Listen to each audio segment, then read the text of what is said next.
In 1808, when Napoleon Bonaparte sent 118,000 soldiers across the Pyrenees into Spain, he imagined they would be welcomed. With my banner bearing the words liberty and emancipation from superstition, he said, I shall be regarded as the liberator of Spain. Napoleon was convinced that the Spanish people would rise up in a revolution and that he would be acclaimed. He was completely mistaken about the Spanish mentality. Napoleon could never imagine that some people loved their countries as much as he loved his own. It was a failing compounded by arrogance and pride that would bring about his downfall.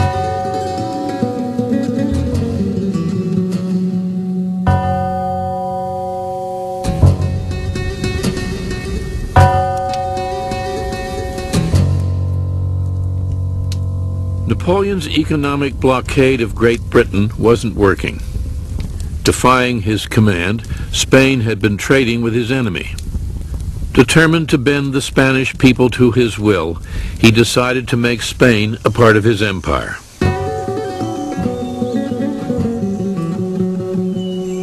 L'Espagne, à cette époque, était dans un état d'avancement. Spain at that time was far behind all the other countries in Europe.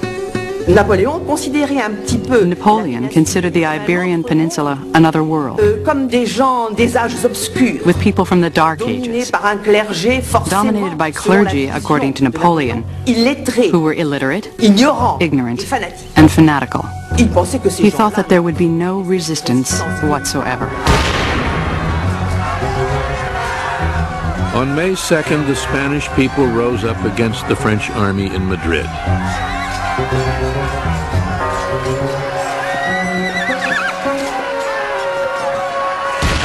By nightfall, 150 French soldiers were dead.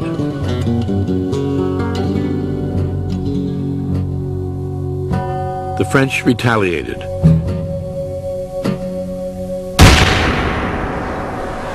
Killing thousands of Spaniards. It was the start of a brutal, no-holds-barred war, marked by savagery on both sides.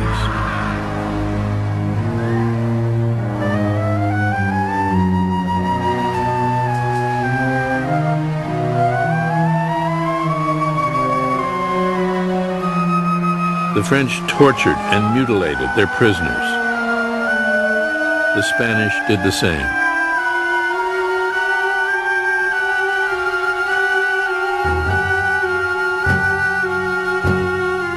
C'est une guerre atroce. It's a war of atrocities. C'est une guerre, ce qu'on a appelé la guérilla. It's guerrilla war. The word comes from this time. Très différent de ce que... The French army has never fought this kind of war. Pas du tout la guerre. Not at all the glorious war that they fought elsewhere. At this point, you begin to see a failure of Napoleon's judgment. He had somehow lost sense of proportion. He gets into Spain, and he won't give up. Thousands died, but there was no decisive victory. Napoleon would keep his armies in Spain for 5 years, unable to break the will of the Spanish people. Napoleon n'accepte plus. Napoleon no longer accepts advice. Napoleon ne croit plus. Napoleon only believes in himself. He only has confidence in his star. Et donc, So he is going to be blinded. As his empire grew, Napoleon increasingly assumed the part of a Roman Caesar, godlike and infallible. Now, he wanted a son to succeed him. But Josephine had never been able to give him one. 46 years old, she knew she never would. I know I will be shamefully dismissed from the bed of the man who crowned me, she told a friend. For months, Napoleon hesitated. C'était un couple très fort et très complexe. They were a couple very well suited to each other. Il a toujours Up cru. to the end, he believed that Josephine was his lucky star. Et jusqu'à la fin, c'est pour la raison. That's why it was so difficult to divorce her. At last, he decided to tell Josephine they must sacrifice their marriage for the greater glory of France. 2 weeks later, the divorce became official. I understood my Bonaparte, Josephine said. I knew very well that in the end he would get his way.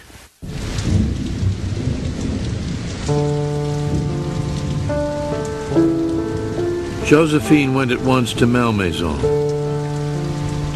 The next day, Napoleon came to see her in the driving rain.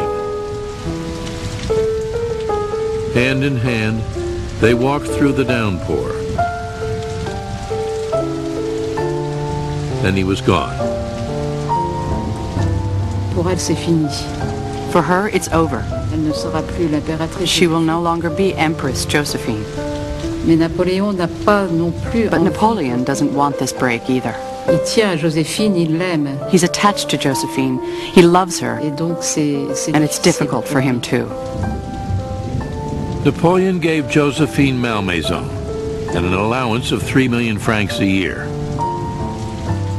Now he was free to find a new wife and father an heir to his throne. I want, he said, to marry a womb.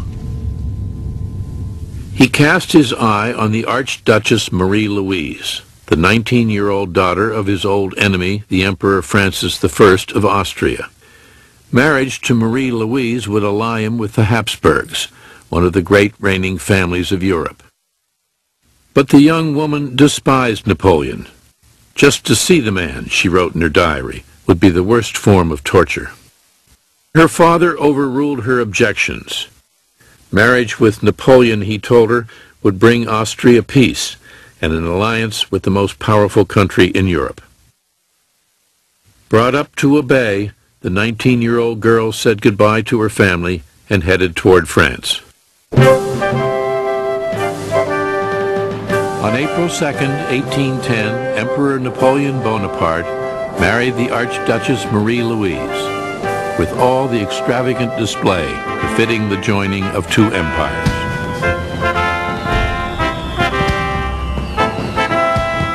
He loves me very much, Marie-Louise wrote her father, and I respond to his love sincerely. There is something very fetching and very eager about him that is impossible to resist. Napoléon devait se demander. Napoleon must have wondered if he was dreaming. Il épousait une Habsbourg. He was marrying a Habsburg. He was becoming allied with one of the oldest and most venerable monarchies in Europe.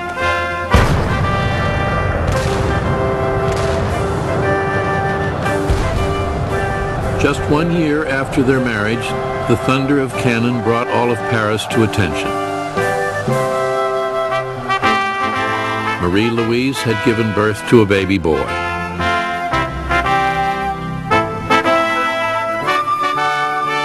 Napoleon called him the King of Rome.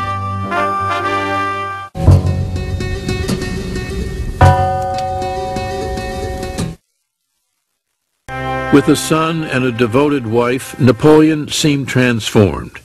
He became a doting father and a loving husband. 42, his stomach swelling into a paunch, Napoleon was growing soft. Late hours, hardship, war are not for me at my age, he told an aide. I love my bed, my repose, more than anything. But I must finish my work. In 1811, there was still plenty to do. The bloody war in Spain continued. Britain remained a stubborn enemy, and now a new war threatened. Tsar Alexander refused to be part of the continental blockade of British goods any longer. Napoleon's edict barring trade with Great Britain was ruining the Russian economy. Tensions quickly escalated.